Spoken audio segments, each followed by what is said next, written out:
Hello everyone and welcome to my YouTube channel BNB Daily Spoiler. Mind games or old feelings, Ridge's fake romance may destroy Taylor and Deacon. Is Taylor going to leave Deacon for his ex? Fake romance on Ridge? Previews for The Bold and The Beautiful indicate that Steffi Forrester Finnegan has discussed Taylor Hayes' new relationship with her father. It would be typical of the dressmaker to come up with a bold plan to rescue his ex-wife from Deacon Sharp. When you're done reading, let's discuss the possibilities. Steffi Forrester Finnegan and panics. Let's start with Steffi Forrester Finnegan. When the co-CEO gave Taylor an ultimatum over Deacon, Taylor was shocked. Taylor has always been close to her family, so she can't fathom being excluded from Steffi, Kelly Spencer, or Hayes Forrester Finnegan. Steffi is still worried that Taylor might continue seeing Deacon, even after she gave her mother an ultimatum. That's when Steffi decided to tell Ridge what was going on. Steffi doesn't want to start a fight. The woman genuinely worries that if Sheila Carter Sharp finds out, she will become irate. Taylor, Hayes confronted. Ridge will be alarmed by Taylor's romance. Ridge and Deacon have had a long-standing rivalry. It created Hope Logan Spencer and surrounded Brooke Logan Forster at the time. However, Steffi and Ridge will go crazy over Sheila Carter Sharp. As a result, Ridge is likely to confront Taylor about her risky relationship. Ridge Forster's audacious plan. Ridge probably won't be able to talk to Taylor, based on previews for The Bold and The Beautiful. Ridge and Steffi might come up with a new plan as a result. Could Ridge rescue Taylor from Deacon by feigning love for her? Despite his choice of Brooke, Ridge has a bit of a hero complex. Ridge is fundamentally the waffle king. For this reason, he will do whatever it takes to have both women. Ridge may be taking advantage of this to get what he wants, even though everyone is worried that Sheila would target Steffi's loved ones. Brooke Logan's perverse fate in Forrester. Even though Ridge's plan might just be an effort to lure Taylor away from Deacon, could it revive old feelings? This could lead to another opportunity for Ridge and Taylor. However, it would also represent yet another secret relationship, one that would ultimately break Brooke's heart. Steffi and Ridge might have legitimate concerns about Sheila. However, the woman has long since changed. All of these tempting secrets and crafty schemes could be for nothing if Sheila doesn't react as people expect. Ridge claims that Deacon and Taylor are no longer together, which is a spoiler for The Bold and The Beautiful. With a file full of notes about a new sustainable fabrics project she is supporting, Taylor arrives apprehensively but steadily. Ridge reads one page from the file and gives her a half-warm, half-concerned look. The family has recently been the subject of scandalized rumors regarding Taylor's correspondence with Deacon, which has resulted in unsaid tension. Someone, always someone in this town, prints a grainy photo from a chance meeting outside a charity event, and it shows up in the flashpoint with a morning paper, Deacon handing Taylor a small envelope. The title is simple. Is Forrester's heart also its risk? Ridge's expression tightens upon seeing the image. They call Taylor into the courtyard. Their dialogue is quiet, sharp, and intimate, exactly what viewers have been longing for. Ridge doesn't shout. He doesn't have to. His voice is low and measured. I can't have this anymore, even though he says, I love you, Tay. You have to decide. Forrester, our lives, the kids, or Deacon. At first, Taylor responds incredulously. It's over between them. Her life has been full of tough choices. She has been protecting people and secrets, and now she is being asked to end a relationship that has history and meaning despite its messiness. Ridge, you know my visits with Deacon have been about more than us. Taylor responds in an honest and non-defensive manner, saying, I didn't betray you, but he's complicated. Ridge tenses. It is a devastating, unambiguous, and public declaration. I need you. I don't need context or causes. The boardroom pressure. Forrester's request that a co-CEO cut off contact with a member of their community is met with criticism from news outlets. Steffi, sensing danger, calls an urgent board meeting and stresses that Taylor's personal life cannot become a liability to the company. Steffi responds coolly and effectively, saying, the board can't wait. Finn advises caution, saying, we need facts before punishment. Customers who are wary of headlines need confidence. During the meeting, Ridge publicly states, Forrester has the right to demand that its leaders be trustworthy. He frames the demand in terms of fiduciary duty and avoids discussing love or treachery during the discussion. His strategic posture makes it difficult to argue against him on purely business grounds. The board decides to ask Taylor to step away from the public campaign while she attends to personal matters, which takes her by surprise and humiliates her in front of co-workers who have looked up to her for decades. For Taylor, this is a banishment. For Ridge, it is a tactical victory. Steffi sees the optics but hears the words. Her position is unchangeable. The company comes first, she tells Taylor, and the rift deepens. However, behind closed doors, Taylor tells Steffi that she spoke with Deacon to protect someone, whether it was a whistleblower, a threatened employee, or a child from Deacon's past who needs confidentiality more than protocol. The Deacon's reaction: a slip, anguish, and pride. Deacon respects integrity despite his imperfections, and in response to Ridge's ultimatum, he responds simply and forcefully by refusing to be the wedge, telling Taylor that he will not be ashamed of his love for her, and that he will leave if necessary, but not under threat. Deacon begins to show more than harmless signs of unraveling, such as leaving notes at Taylor's door, showing up at places where he knows Ridge will be, and, one fateful evening, making a hurtful accusation about people who throw others away in front of a Forrester client. The slip is caught on camera, but not by professional paparazzi, but by a young intern's phone, and the clip is leaking. Newsrooms gorge themselves. The way the incident is framed makes Ridge seem justified, while Deacon is suddenly shown as the man who doesn't respect boundaries. But instead of being a headline, Deacon wanted to be heard, and his goal was pure emotion rather than show. The public's reaction puts more pressure on Taylor. Does she stand by the man who is bothering her, or does she defend the company and the family? Cameras flash as her seat at the table falls. Taylor's individual defense. She meets Hope and Brooke, two different but important parts of her life, in a late-night scene. Hope demands that Taylor be open and honest while offering fierce loyalty and moral clarity. Brooke, ever the strategist, gives advice on legal defense and image management.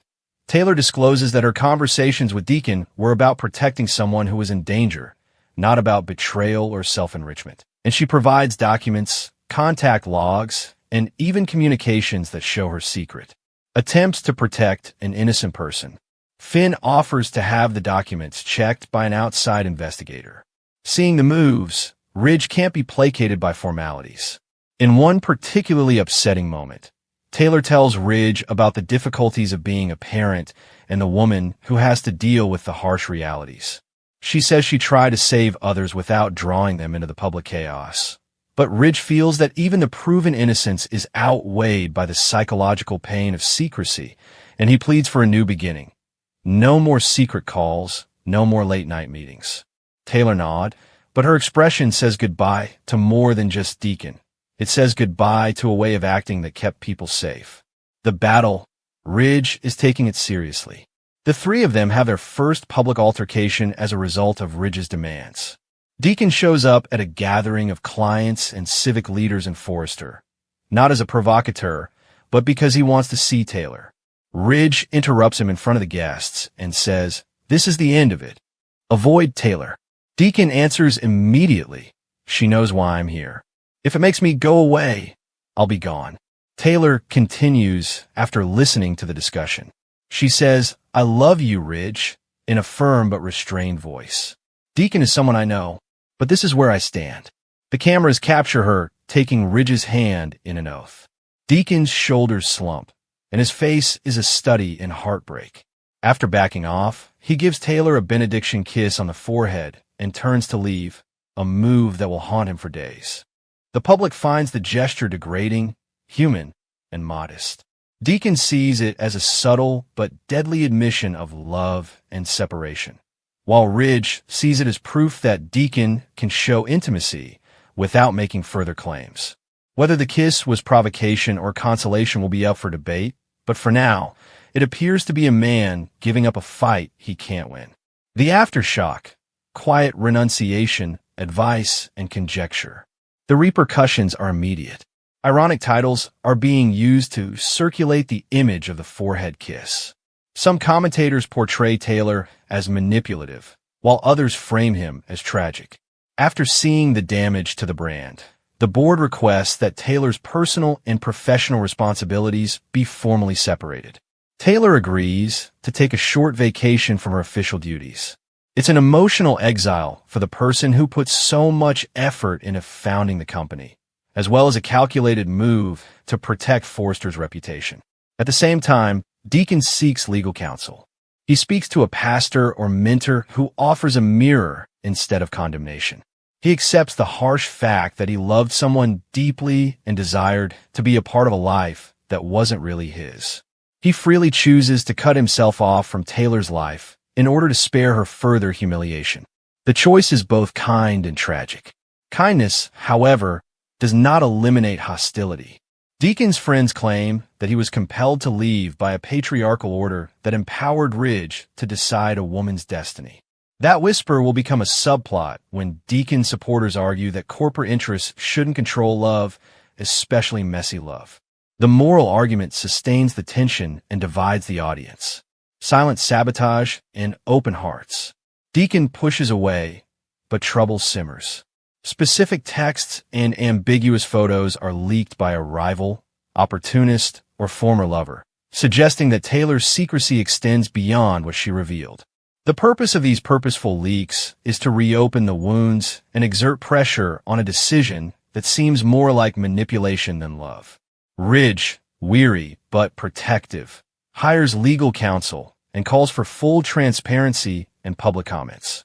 Now that she understands the cost of keeping things secret, Taylor considers coming clean. She might give everything, the documents, the witness accounts, to permanently clear her record. His stance is uncompromising, though. No more secrets. Disclosure has a cost, though, as it may expose people she promised to protect. Deacon watches everything from afar. He regrets the life he might have had with Taylor and struggles with his newfound status as a pariah. In a poignant montage, he burns a storage locker filled with mementos, such as old jackets, photos, and a ticket stub, as part of a symbolic and private ritual. Despite the efforts to find closure, the embers of regret still burn brightly. A legal twist and a fragile truce. Just as the emotional upheaval seemed to be settling into sadness, a legal twist emerges. An anonymous complaint mentions a potential Forrester non-disclosure violation related to Taylor's covert witness protection. This bureaucratic murmur is given real teeth when legal counsel steps in and the program ups the ante by bringing a preliminary subpoena for documents. After recognizing the danger to the company and the people she was trying to protect, Taylor chooses to turn over the files to an impartial investigator, but only under strict conditions that protect sensitive data. She demonstrates her willingness to accept accountability while working to defend the defenseless, which is a brave and wise choice. Ridge watches as Taylor signs the release papers. In a private conversation, he admits his love for her and acknowledges the seriousness of her decision. "But safe and right aren't always the same," he replies, "but you did what you thought was right." Deacon finds out about the subpoena. He fears that he will inadvertently get sucked into the drama in the courtroom. However, he prepares to testify if called upon, not to appease Taylor, but to tell it like he sees it. While some find his candor charming, others see it as a natural progression of the show. Apologies, reconciliation, and a public declaration. The investigator's report clarifies that Taylor's secrecy was defensive rather than venal. There was no evidence that she earned money or used Forrester funds. Although the court of public opinion is still unpredictable, the legal findings clear her of any wrongdoing. Taylor's intentions are acknowledged by the board in a statement, which also calls for a new internal policy to oversee whistleblower protections and prevent future conflicts of interest. When Ridge hears the results, he feels a subtle sense of relief. He approaches Taylor and commends her moral courage and her inability to include him in a private garden scene that fans will capture on camera and replay. "I want us to be honest," he says, and Taylor agrees. Restoring trust begins with small actions like therapy sessions, shared meals, and open schedules. It's not a single scene in a movie. As he watches the slow healing, Deacon feels both pride and sadness. He respects Taylor's choice and recognizes that Ridge's demands were made out of love. He departs with dignity after saying to a friend, "I'll be there if she ever needs me." However, the noble choice recasts Deacon as a melancholy romantic instead of a crafty con artist. However, I won't be the cause of her life's collapse. The cost of love and emerging problems. Just as the arc seems to be coming to an end, a late-night revelation threatens to upend the tenuous calm. An unsigned check found in an unmarked envelope Taylor thought had been burned is in a file the investigator never saw. The date appears before the controversy, and the signature is a scrawl that doesn't resemble Taylor's or any other known Forster hand. Ridge observes with discoloration. He looks at Taylor. He looks at nothing. The camera closes on the check as an unseen hand slides it back into a drawer. We wonder who else is pulling strings. Does Forster have a longer game going on? We thought it was done. Ridge murmurs as the camera cuts to the end of the drama. Deacon is miles away when he gets a call from an unknown number. He answers. A voice says, "It isn't finished." The last beat is the coolness of a new storm brewing. Themes and topics for the next events. This plot revolves around the limits of love, loyalty, and secrecy. Ridge's tenacity forces characters to think about what they are willing to sacrifice for their safety, reputation, and the people they care about. Expect. The slow rebuilding of trust between Ridge and Taylor is not a montage. It is a genuine effort. Deacon's humble yet heartbreaking tale of redemption, where his absence either transformed him or brought him home. A hint of the unresolved problem behind the unsigned check and internal sabotage at Forster. A long-term subplot about new competitors, boardroom reforms, and an overly knowledgeable insider.